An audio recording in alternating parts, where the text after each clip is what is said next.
Tonight on Western Sydney News, we talk about troubled teen Dylan from Western Sydney High. As Dylan is under 18, we cannot show his face. Dylan has been smoking, stealing, truanting, failing maths, not playing basketball.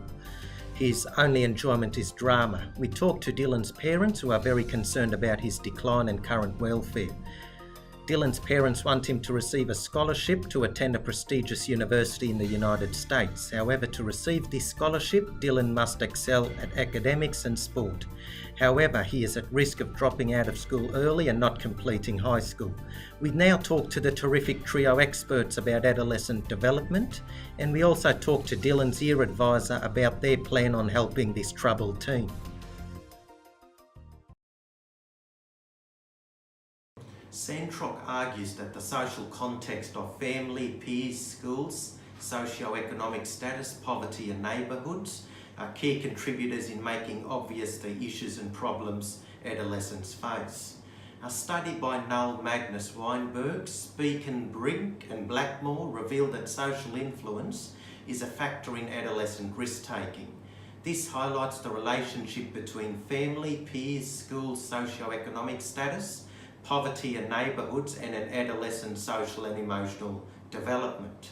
In the case of Dylan, a number of factors are seen to be contributing to Dylan's disengagement at school, as well as his participation in behaviours that are of a risk-taking nature, thus affecting his social and emotional development. For example, Dylan all of a sudden disassociates with his pro-social peers and is faced with pressure from his parents, as his parents have strong ambitions for Dylan. In terms of Dylan not associating with his pro-social peers, Sandrock observes that adolescents become subjects and prone to problems and resort to delinquent behaviour and substance abuse if they don't become adequately connected to the world of peers. Furthermore, associating with peers and/or adolescents who engage in risk-taking behaviour or behaviours further increases the likelihood of the problems occurring. This is clearly seen in Dylan's case as he resorts to high-risk behaviours such as smoking, truanting and stealing. In terms of the pressure imposed on Dylan by his parents because of their strong ambitions for him to acquire a scholarship to attend a prestigious university in the United States, Arnott notes that family life can be the source of our deepest attachments as well as our most bitter and painful conflicts. Parenting styles influence adolescent development. It can be seen that Dylan's parents are authoritative parents. Authoritative parents are high in demandingness and high in responsiveness. They set clear rules and expectations for their children. In light of Arnott's assertions, it can be seen that parental pressure imposed on Dylan results in increased conflict with his parents, thus affecting his social development. Puberty is the biological process for maturing reproductively and physically. In boys, the primary sex characteristics are the development of sex organs and the production of sperm. The secondary characteristics relate to how boys mature physically. This includes growing body hair, sweat glands increase production of sweat, their voice deepens, their shoulders and chest grow wider, and the proportion of muscle to body fat in their body increases. The body has a growth spurt, but not all parts of the body grow at the same time. The parts of the body to have the growth spurts are the extremities, like the hands and the feet. Dylan is late maturing, so his body isn't as developed as his peers. As his growth spurt isn't even across his body, it results in asynchronicity, leading to Dylan becoming uncoordinated. This could be one reason he's not being picked for the basketball teams. Late maturing boys can be vulnerable to delinquency, substance abuse, lower grades, deviant behaviour and risk-taking. Biological factors which affect risk-taking are the brain, puberty, genes and hormones. Dylan is showing signs of these factors by smoking, truanting and stealing.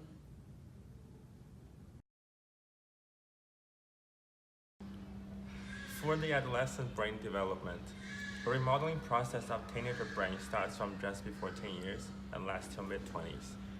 The increase in sex hormones during puberty majorly impacts the remodeling process. Firstly, Our brain will peak its plasticity around the early stage of puberty to create an enormous amount of neural pathways, which are created by unfiltered behavioral learning. Then, myelination dramatically increases the processing speed in our neural pathways. However, the myelination leads to a dramatically increase in processing speed. It also curbs the plasticity of the brain by inhibiting axon sprouting and the creation of new synapses.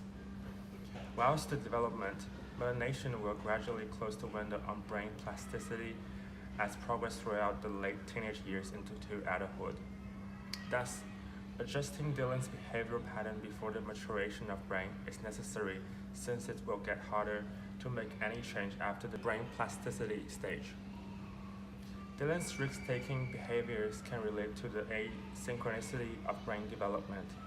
This figure shows the nonlinear developmental changes of subcortical regions and prefrontal regions.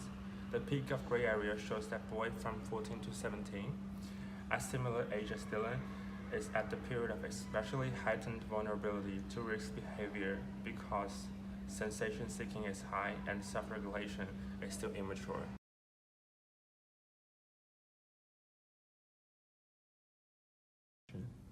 To help Dylan, we're going to first use the GRIP method. This means we will gather information, respond, involve others, and promote a positive school environment.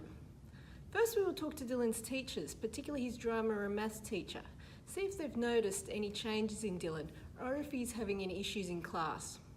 If we look at Hill and Brown, they did a study at school where they were trying to retain students at risk of leaving early. They worked on a student's academic, psychological, cognitive and behavioural engagement. We will talk to Dylan, see if there's anything he wishes to discuss. We will see what his personal goals are and help him develop resilience and self-management strategies. One problem is he may not wish to participate. We will also talk to the school counsellor and see if they have any ideas or strategies. Next, we'll talk to Dylan's drama teacher, since drama is Dylan's favourite subject, to see if Dylan could study a subject on Shakespeare. According to Hugh and Hugh, by Shakespeare using odd word combinations in his plays, it stimulates the brain as it sees it as a novel set of stimuli. This presents a challenge to the brain, which it must sort out and manage. Different parts of the brain must work together to solve the problem. Also, people who study drama score higher on cognitive tests. We know that Dylan is not being picked for basketball teams as he's late in maturing compared to his peers. Therefore, we will get Dylan to try rowing as a sport. The school rowing team are current state champions who train at the local rowing club. They are a disciplined group who train regularly and also achieve academically. We know that adolescents take more risks when they are in peer groups. However, according to Van Hoor et al., peers whose social norm is risk-averse influence others in the group to be risk-averse as well. Also, we'll see if someone on the rowing team can tutor Dylan in maths. There are prestigious universities in the US, like Harvard and Princeton, who offer scholarships in rowing. Hill and Brown also worked on improving how teachers and students communicate and altering classroom environment. To deal with Dylan's tuning, we'll give him a report card, which both he and his teachers have to grade after each class, rating his attendance and class engagement. We'll arrange a counsellor to help Dylan with mindfulness development and learn about positive enhancive thoughts. This may include resources such as Beyond Blue, BU, Headspace, Bite Back, and Mindfulness in Schools. Interesting story, folks. Maybe we could follow Dylan's progress in a few months' time. Thanks for watching. See you next time.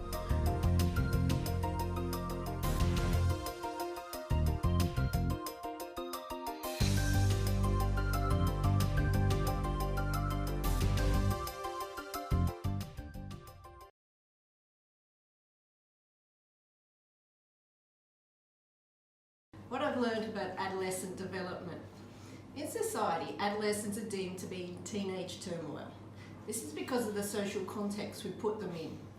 This belief did not exist before the Industrial Revolution, when adolescents would often go to work as an apprentice for a master. Despite this so-called turmoil, adolescents are actually at their peak in their health, their immunity, memory, perception and ability to learn new skills, so hope to use these strengths while teaching. I've learnt the importance of peers in adolescent lives. Adolescents are happier when they're with their peers than when they're with their family. Adolescents feel a peer is someone they can share secrets with and someone who understands them emotionally. However, peers can affect adolescents' decision making. The adolescent brain is very similar to an adult's brain in maturing. However, the last part of the brain to mature is the part responsible for risk taking. So adults and adolescents are capable of making the same decisions. But if an adolescent thinks their peers are around, then the decision-making process is hijacked. There is a possible gain from risk-taking, and an adolescent will take it because it's more important to look cool in front of the peers. So as it's a teacher, it's important to note if the peers are around the student because it might explain their decisions or behaviour. In regards to my KLA of STEM, one reason students struggle with it is through lack of confidence. So I hope to write teaching plans that engage, motivate them by using real-world context. I hope to believe in them and respect them, show a general interest in their opinions and acknowledge their achievements and strengths. I hope to treat adolescents like adults as much as I can, as long as they are physically and emotionally safe. The last point which interests me about adolescent development is that research is still being done on this topic, so there's still more we have to learn. Larry Steinberg addressed adolescent most correctly, in my opinion. He described it as the period of life to learn the last set of skills and capabilities to let us become independent, and most importantly, to survive and bring offspring into the world. The adolescent is the biologically and mentally getting closer to an adult, but one step away from maturation. We are reaching the prime speed of growth during adolescence. However, the asynchronicity of our body and brain development, puberty timing, or the environment we're living can affect us dramatically, both positive and negative. As a pre-service teacher, I think it is essential to acquire related knowledge and use it as a guide to my future pedagogical approach, to deliver a positive learning experience for all students. I'll focus on two aspects to achieve this. One is to provide the scientific facts to proactively educate students that the dramatic body change and unstable state of mind is totally natural because of the growing spurt and asynchronous development. And by introducing approaches like performance-enhancing thoughts, practice mindfulness, and cognitive behavior therapy, students will acquire social, emotional learning ability to build resilience. Another aspect is to provide a positive environment for students. Compared to adult, adolescents have the same decision-making ability, but still lack of resistance for impulsive actions. The group-oriented learning is the practical way to keep students supervised and maintain good behaviors. However, the risk-taking behavior inclines to escalate when peers are around, which make it a bit tricky. And to deal with the existed misconduct of students, the group method comes handy for me to provide the most efficient method to aid students. Personally, I think the most useful part of this unit is the social-emotional learning part. It is a sophisticated way to prevent the risk-taking behavior and negative effects from emotional turbulence. And in Design and Technology KLA, I can introduce the phone apps designed for fuss-free meditation or mindfulness practicing to engage students, and further use them as the framework for design project development. Through studying the unit Adolescent Development and Teaching this semester, I have gained an understanding about and insight into the importance of adolescent development as it relates to my future teaching career. By being introduced to the various theories associated with brain development, I have learned that those theories will influence and shape how I teach adolescents in my future teaching career.